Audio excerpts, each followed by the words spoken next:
Le 31 janvier 1996, l'anime légendaire Dragon Ball Z était définitivement terminé, mais le nombre de fans que cet anime avait produit était tel que les plus grands fans décideront de créer eux-mêmes une suite alternative, Dragon Ball GT. Dans ses débuts, l'anime fut beaucoup critiqué, étant qualifié comme n'étant pas une suite digne de Dragon Ball Z, mais tous ces avis changeront lors de l'arrivée de la suite officielle Dragon Ball Super. Et encore aujourd'hui, il persiste beaucoup de débats pour savoir quelle est la meilleure suite, bien que les deux soient pas mal critiqués, surtout au niveau de l'évolution des personnages. Et c'est sur ce point que nous allons parler pour déterminer quel Vegeta a eu la meilleure et la plus logique des évolutions. Celui de Dragon Ball Super ou bien celui de Dragon Ball GT. Pour déterminer cela, on va reprendre et analyser l'intégralité de leur parcours pour à la fin avoir la meilleure conclusion possible. Sur ce, je vous invite à vous installer confortablement et on est parti.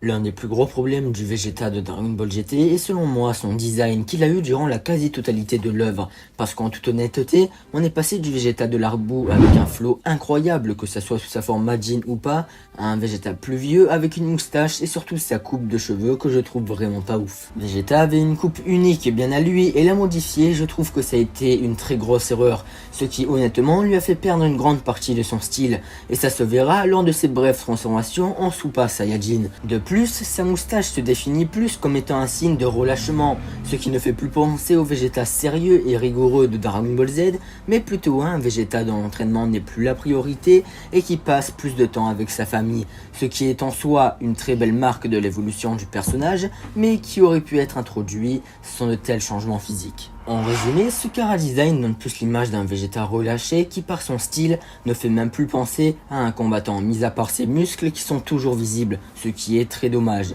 Mais disons que Dragon Ball GT saura se rattraper avec l'arrivée de Vegeta Super Saiyan 4, mais ne vous inquiétez pas, on va bientôt y venir. Un autre problème que j'ai pu lister est son absence. En effet, dans Dragon Ball Z, Vegeta devait être à la base un antagoniste temporaire qui aurait dû se terminer à la fin de l'arc Freezer. Mais comme vous le savez, Vegeta est finalement resté durant l'intégralité de l'œuvre. Il est donc passé d'un antagoniste temporaire à un personnage qui partage maintenant sa place de personnage principal avec Goku. Parce que pour moi, Goku sans Vegeta ce n'est plus Goku et inversement. Et on avait tellement été habitué à les voir tout le temps à deux que de ne plus voir Vegeta dans Dragon Ball GT, ça en a gêné plus d'un. Effectivement, dans l'arc d'introduction, Vegeta n'aura quasiment aucune apparition. Puis dans l'arc Baby, ça sera pas Vegeta à proprement parler car il sera utilisé comme un pantin. Puis dans l'arc Super C17, on le verra un peu se combattre, mais ces combats ne seront pas du tout glorieux. Et c'est seulement à la fin de l'anime, dans l'arc des dragons maléfiques, que Vegeta passera enfin à l'action. Mais avoir un personnage aussi important que Vegeta seulement à la fin de l'œuvre, je trouve que ça a été vraiment mal géré. D'ailleurs, c'est l'un des gros problèmes de Dragon Ball GT, c'est qu'il travaille l'évolution de nouveaux personnages comme Pan, au périple de l'évolution de d'autres personnages comme Vegeta. Suis-je le seul à avoir eu l'impression de voir Vegeta comme étant Gohan dans Dragon Ball Z? Enfin, ce que je veux dire, c'est que dans Dragon Ball Z, durant les périodes de paix, Gohan ne foutait absolument rien. Il reprenait ses entraînements seulement durant les périodes dans lesquelles un antagoniste avait fait son apparition. Et j'ai la très désagréable sensation qu'ils ont reproduit ce schéma avec le Vegeta de Dragon Ball GT. Car si on analyse un minimum, on verra seulement Vegeta à l'action quand il y aura des antagonistes. Mais quand il n'y en aura pas, Vegeta ne fera plus d'apparition. Contrairement au Vegeta de Dragon Ball Z qui sera toujours présent durant les périodes de paix et les périodes de bataille. Et je trouve qu'on a vraiment perdu ça avec Vegeta de Dragon Ball GT. On ne le voit plus s'entraîner, on ne le voit plus en réflexion pour se surpasser. Dragon Ball GT nous donne vraiment l'impression que Vegeta n'en a plus rien à faire de devenir puissant, et qu'il souhaite gagner en puissance seulement quand il y a un antagoniste, ce qui ressemble vraiment au traitement qu'avait eu Gohan dans Dragon Ball Z. Et c'est vraiment ça qui me dérange de ne plus voir ce Vegeta qui souhaite à tout prix devenir plus fort que Goku. Mais bon, après il y aura l'apparition du Super Saiyan 4. Alors en soi, je kiffe cette transformation, comme la majorité de la communauté, et j'étais super content de voir que Vegeta aussi a pu atteindre cette transformation, mais je trouve qu'il y a trop de choses qui ne vont pas. Premièrement, c'est la façon dont Vegeta l'a obtenu. Alors je sais que ce n'est pas la machine de Bulma qui lui a permis d'obtenir le Super Saiyan 4, mais que cette machine lui a juste permis de le transformer en Ozaru. Mais je trouve ça dommage parce qu'il y avait tellement d'autres possibilités. La première fois où Vegeta passe enfin l'action, il se fait aider par une machine. alors qu'il aurait pu par exemple lui faire repousser sa queue de la même façon que Goku lors du 21e Tenkaichi Budokai face à Giran. Mais bon, encore ça c'est pas un très gros problème. Mais le fait qu'il ne conserve pas le Super Saiyan 4, ça c'est vraiment super dommage. Et ça revient à ce que je vous ai dit précédemment, que Vegeta devient fort seulement quand il y a un antagoniste, et une fois cet antagoniste vaincu, il repère son niveau de la même façon que Gohan. Alors qu'avec son potentiel de fou, Vegeta aurait clairement pu lui aussi conserver le Super Saiyan 4. Pour terminer avec les points négatifs de Vegeta de Dragon Ball GT, on va parler de son évolution globale.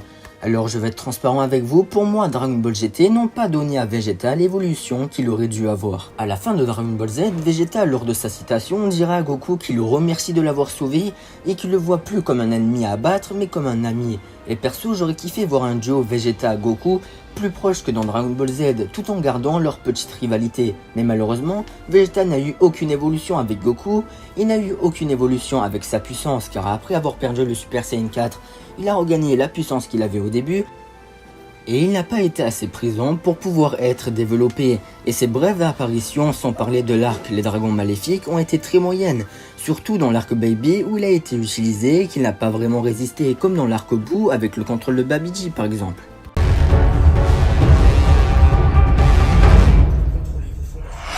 Bon, après m'être bien défoulé sur Vegeta, passons au positif, car oui, Vegeta de Dragon Ball GT est loin d'être parfait, mais il y a quand même quelques points de son évolution qui ont été respectés. Dans l'arc Boo, le but des scénaristes était de nous faire comprendre qu'à présent, Vegeta voyait Goku comme un ami et qu'il aimait réellement sa famille. Malheureusement pour moi, il n'a pas été correctement évolué aux côtés de Goku, mais ils ont tout de même respecté son évolution terrienne. Et même si ça faisait mal de trop voir Vegeta, le fait de le voir proche de sa famille en tant que terrien, c'était vraiment incroyable. Je suis donc plutôt d'avis à penser que l'évolution de Vegeta a été respectée à moitié, mais que cette moitié a été plus que bien traitée. Et c'est vraiment ce point-là qui me fait un minimum apprécier ce Vegeta. Je pense que s'ils auraient plus équilibré la partie Saiyan et terrienne de Vegeta, ça aurait été parfait au lieu d'exploiter seulement sa partie terrienne. Et heureusement que le dernier arc viendra sauver Vegeta, car à ce moment-là, sa partie terrienne et Saiyan ont été correctement réparties. Et s'ils auraient fait ça durant tout l'anime, Vegeta aurait pu être vraiment incroyable. Le Super Saiyan 4. Bien que cette transformation comporte beaucoup de points négatifs, elle comporte également beaucoup de points positifs. Déjà, cette transformation a permis à Vegeta de revenir sur le devant de la scène en reformant son duo avec Goku, ce que j'ai adoré. Elle nous a aussi montré que même si on ne voit plus Vegeta s'entraîner, il a en réalité fait beaucoup de progrès, car je pense que le Vegeta de l'arc Boo n'aurait jamais pu acquérir le Super Saiyan 4 alors qu'il était seulement au niveau Super Saiyan 2. Ce qui nous prouve que Vegeta s'est beaucoup amélioré malgré son absence dans l'anime. Mais le plus incroyable pour moi est qu'il a pu atteindre direct la puissance d'un Super Saiyan 4 Full Power. Alors que Goku, avant d'avoir pu atteindre cette puissance, a dû passer par le niveau Super Saiyan 4 basique. Ce qui fait penser que Vegeta est devenu autant puissant car le Super Saiyan 4 fait revenir aux origines Saiyan et Vegeta étant plus à l'aise avec ses origines que Goku, aurait eu plus de facilité à exploiter cette transformation à son apogée. Ce qui nous montre que Vegeta, malgré qu'il ait pris une vie de terrien, est toujours aussi puissant et toujours aussi proche de ses origines Saiyan, ce qui aujourd'hui fait encore sa fierté dans Dragon Ball GT. Et cet arc règle tous les défauts que je vous ai listés. Il aurait juste fallu intégrer ce Vegeta à partir de l'arc Baby et ça aurait été parfait. Et on termine avec les points positifs en parlant du légendaire Gogeta. Cette fusion a été incroyable car la revoir ça nous a tous fait une montée de nostalgie. Mais ce qui est le plus incroyable c'est que cette fois-ci c'est Vegeta qui proposera à Goku de fusionner. Et en une seule parole on a pu voir l'incroyable évolution de Vegeta car dans Dragon Ball Z, que ça soit avec Gogeta ou même Végétaux, Vegeta ne proposera jamais cette solution. Et quand Goku voudra fusionner, il devra passer un savon à Vegeta pour qu'il l'accepte enfin. Et là, à travers cette fusion, on voit l'évolution de Vegeta qui dira lui-même à Goku de fusionner pour protéger la Terre. Et même Goku sera content d'entendre Vegeta dire ça. En résumé, les 3 premiers arcs seront catastrophiques pour l'évolution de Vegeta, mais grâce au dernier arc, l'évolution de Vegeta sera plus que validée. En conclusion, en reprenant tout ce que j'ai dit dans cette vidéo, le gros problème de l'évolution de Vegeta dans Dragon Ball GT est qu'il n'a pas été assez présent, et bien que son arrivée dans l'arc Les Dragons Maléfiques ait été incroyable, pour moi, ça n'a pas totalement comblé son absence tout au long de l'anime. Mais j'ai également décidé de demander l'avis de la communauté. Certaines personnes le critiquent à cause de son design et surtout au niveau de la moustache, mais je vous ai également demandé quels seraient ses points positifs,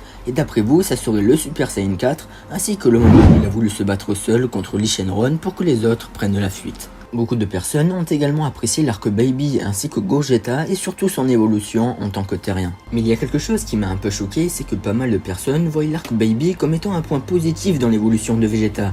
Et je dois avouer que je ne partage pas vraiment cet avis, car ça n'a pas été Vegeta en soi, c'était seulement son corps qui était présent. Alors peut-être cet arc est vu intéressant car Vegeta étant prince des Saiyans va être puni des crimes de son peuple, car il en est le représentant, mais je vois pas où est son évolution là-dedans.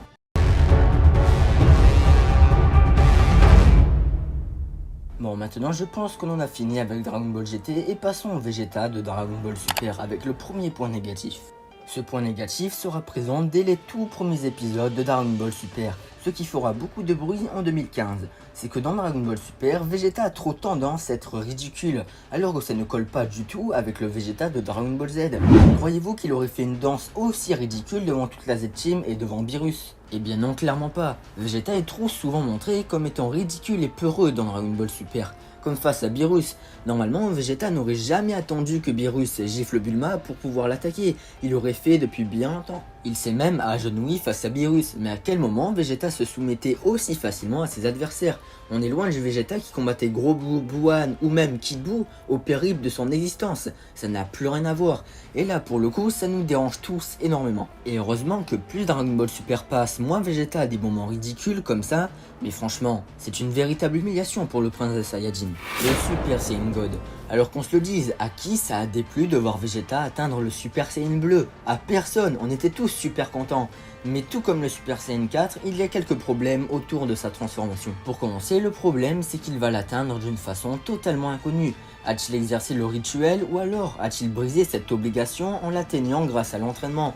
Et c'est dommage car cette transformation était à la base pour remettre Vegeta à niveau par rapport à Goku. Mais au lieu d'introduire cette transformation dans la meilleure manière et de nous expliquer clairement comment il a eu, ils vont nous laisser dans le flou, ce qui est dommage pour une transformation qui devait remettre Vegeta sur le devant de scène. De plus, lui faire atteindre le Super Saiyan bleu sans nous montrer une seule fois le Super Saiyan Goto, ça aussi c'est dommage. On aurait préféré voir Vegeta évoluer petit à petit et pas le voir griller les étapes directement avec le Super Saiyan bleu. Donc je pense que cette transformation a été très importante pour le développement de Vegeta, mais malheureusement elle a été introduite sans trop de réflexion, ce qui la rend moins iconique. Mais au moins le côté Saiyan de Vegeta est toujours respecté dans Dragon Ball Super. Sauf que Vegeta de Dragon Ball Super est l'opposé du Vegeta de Dragon Ball GT.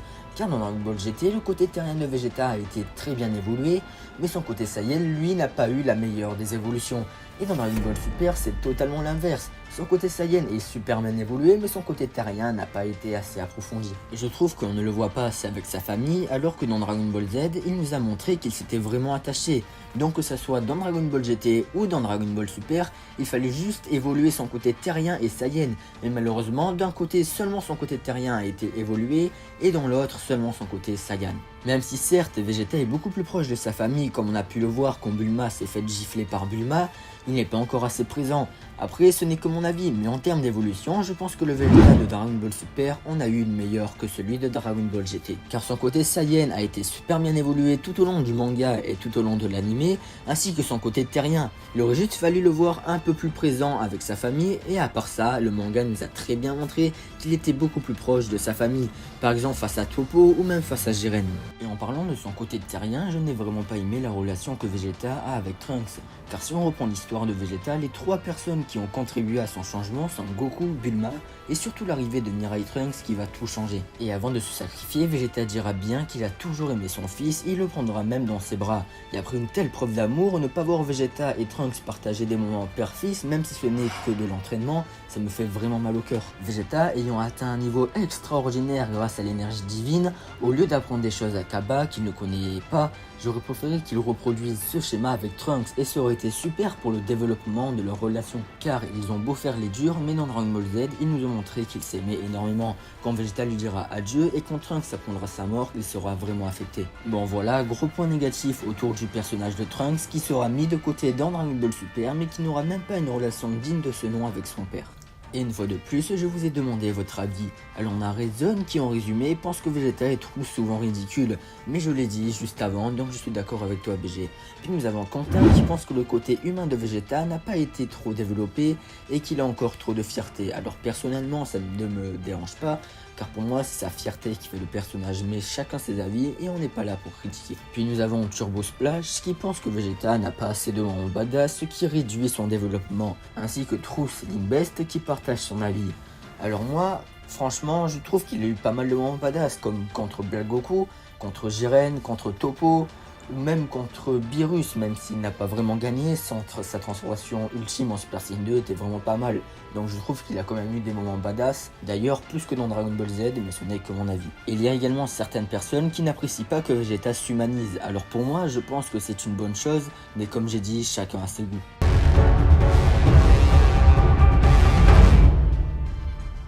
Le développement du côté terrien de Vegeta a beau être assez mauvais, ça n'empêche que son évolution Saiyan est juste incroyable. Cette fierté qui anime Vegeta depuis Dragon Ball Z n'a cessé de croître malgré quelques moments ridicules. On a regardé ce Vegeta fier d'être né guerrier Saiyan qui exerce sa domination plus sur des bonnes personnes comme dans Dragon Ball Z, mais sur des antagonistes qui méritent d'être remis à leur place par le prince des Saiyajins. En prenant comme très bon exemple le moment où Vegeta remettra les idées au clair à ce cher Black qu'il avait pris de haut et Vegeta lui dira ses 4 vérités sous une scène magnifique.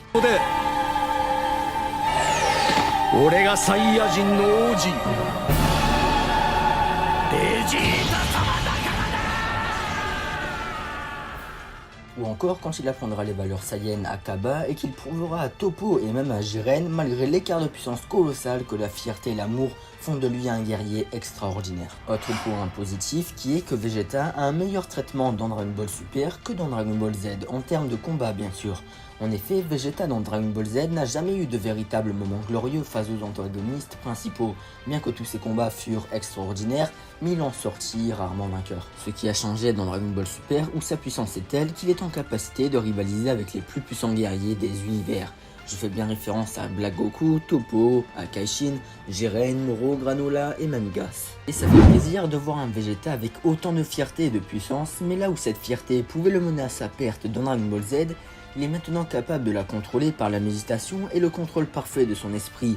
Et c'est vraiment appréciable de voir Vegeta être guidé par ses nouveaux sentiments et plus seulement par sa fierté. Et je kiffe vraiment le nouvel aspect que l'on donne à Vegeta, un guerrier certes rempli de fierté, mais aussi rempli d'expérience. En tout cas, n'hésitez pas à me donner votre avis dans les commentaires.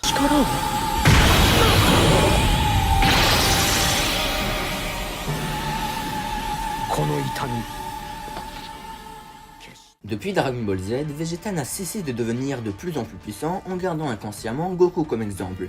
Et quand on y réfléchit un peu, une grande partie des transformations de Vegeta sont arrivées après Goku ou même après Gohan. Ce qui rendait plus fort le personnage, mais ce qui ne lui permettait pas d'avoir un style bien à lui. Et on a changé ça dans Dragon Ball Super où Vegeta a commencé à avoir des transformations uniques n'appartenant qu'à lui. Ce qui lui permet de se remettre à niveau par rapport à Goku, mais cette fois-ci pas en recopiant son évolution, mais en créant sa propre évolution, ce qui lui va beaucoup mieux. Quand je vous dis transformation unique, vous allez sûrement penser au Super Saiyan Blue Evolution, qui a été une grande première pour Vegeta, et cette transformation lui a permis de se battre contre Jiren aux côtés de Goku, ce qui a été juste incroyable dans l'anime. Puis dans le manga, pour ceux qui ont suivi Dragon Ball Super après le tournoi du pouvoir, Vegeta a eu une fois de plus une transformation différente de Goku, mais en plus d'être différente, elle est son opposé, et je parle bien de l'Ultra Ego. Transformation qui a permis à Vegeta de faire partie des plus puissants guerriers de tous les univers. Et ça fait plaisir de voir Vegeta prendre un chemin différent que celui de Goku,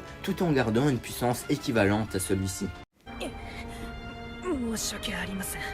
俺との約束を守らずに負けるつもりじゃないだろうな。約束？この俺を惑星サダラに連れて行くんじゃなかった。 Et pour terminer cette vidéo, je vous propose de parler de la relation maître-élève de Cabba et Vegeta. Bien que j'aurais aimé que cette relation soit entre Vegeta et Trunks, elle reste tout de même magnifique. Vegeta, qui à la base voyait une personne faible comme inutile, il décidera de prendre Cabba sous son aile alors que celui-ci ne maîtrisait même pas le Super Saiyan. Et j'ai adoré voir un Vegeta qui apprend son vécu Saiyan à la nouvelle génération de Saiyajin, aussi faible soit-il. Et son enseignement n'aura pas été inutile car il a permis à Cabba d'obtenir le Super Saiyan 2.